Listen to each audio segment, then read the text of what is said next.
here from Scoop and Response. Today we're going to be going over my Kinnan Prodigy commander deck. Kinnan Prodigy is an insanely pushed commander which released with a Courier, and is read as follows. For a green and a blue, he's a 2/2 legendary creature, human druid. Kinnan has a static ability. Whenever you tap a non-land permanent for mana, add 1 mana of any type that permanent produced, and he has an activated ability. 5 green and blue. Look at the top 5 cards of your library. You may put a non-human creature card from among them into the battlefield. Put the rest on the bottom of your library in a random order. Kinnan offers an extremely flexible way to access infinite mana, thus allowing your win conditions to be variant depending on the pod you're in. He can be built all the way from casual to EDH. I fully expect him to be a top EDH commander, up there with the likes of Urza, Thrasios, and Tulane. If you've had any experience playing with or against Tulane in Commander, you'll recognise some of the combo pieces that I've included in the deck today. The goal of our deck is to generate infinite mana using mana rocks, mana dorks, and untaps, netting us positive mana each loop. This deck can win on turn 1, but that requires a very specific set of cards, so I wouldn't count on that. More consistently, you can expect to have access to your win conditions at your leisure from turns 3 to 6. We'll be going over a full power, unlimited bling version of the deck, but I've also created a considerably more budget friendly version which clocks in at just under $250. It has a lot of staples that most players should have access to without the need to go and buy a whole bunch of new cards that will only work with this deck as well. We can break down the creatures of this deck into 3 main categories. We have mana dorks, tutors, and also win conditions. Our primary creature win conditions are Craterhoof Behemoth, Thassa's Oracle, and Walking Ballista. We've also got a number of cards that will help us either recur our win conditions or deal with stacks, pieces, and other problems on the board, things like Reclamation Sage and Eternal Witness.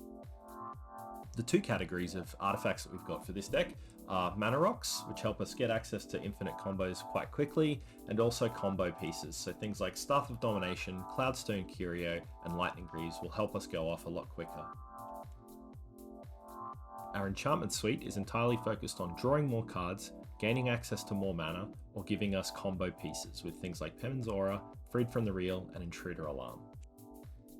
Our Planeswalker choices are pretty simple, with Oko Thief of Crowns and Jace the Mind Sculptor. They're both really great value cards, which also give us the added benefit of creating threats that will be dealt with rather than our pure combo wins. Our instants and sorceries do 4 things: find cards, draw cards, blow stuff up, and nope. Our land base can be broken down into fetches, dual lands, and utility lands. The most compact infinite combo we have access to is with Basalt Monolith.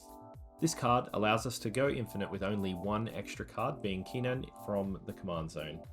Unfortunately, we only have access to colourless mana that's generated from this, so it limits the ways we can win.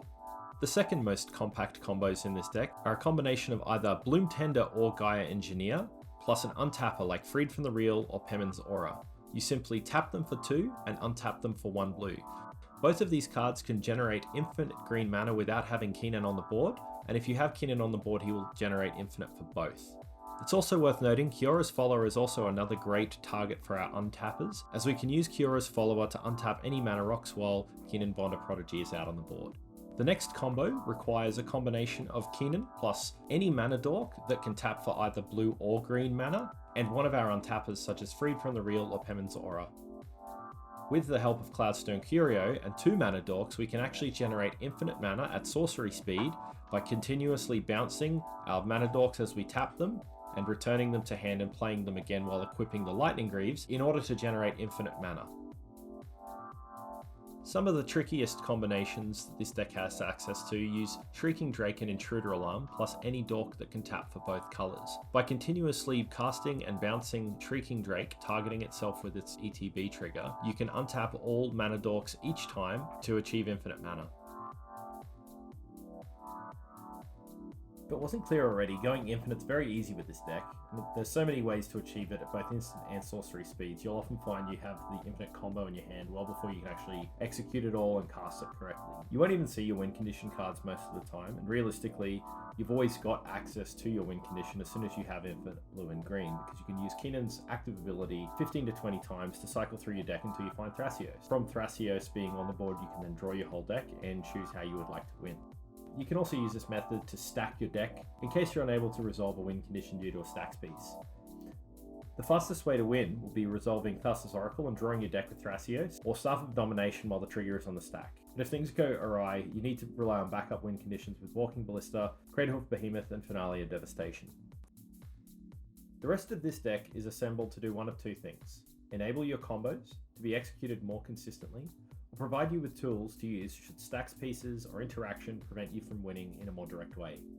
If your win conditions do get countered or destroyed, there's always ways to recur things from the graveyard with a combination of tools like Eternal Witness and Streaking Drake if Intruder Alarm is on the battlefield. You should also not be afraid to spin the wheels with Kinnan to bring things that improve your chances of winning onto the battlefield before you go for a win. A card like Destiny Spinner can mean locking your opponents out of countering your win conditions if you cast them from hand. If you're in a stacks heavy meta, consider cards like Leyline of Anticipation, Vivian, or Chalice of the Void. These will allow you to resolve your win conditions on someone else's turn at instant speed, as well as providing further protection should you need to counter spells. Some of the cards in this list are definitely optional. If your meta doesn't need single target removal, or you're finding you need to fight to resolve things more, consider cutting some of the artifact shooters like Trinket Mage or Drift and Phantasms, and adding more counter spells. One of the coolest things about this deck is that the majority of our actual win conditions don't have to be expensive. We can simply delete fetch lands out of the mana base, remove the expensive counter spells, and make a much more efficient deck in terms of budget. Of course, it won't be quite as powerful as the version of the deck that we've looked at today, but it certainly does have all of the key pieces it needs to go off in a quick fashion. Thanks for watching the video, and I hope you enjoyed the primer.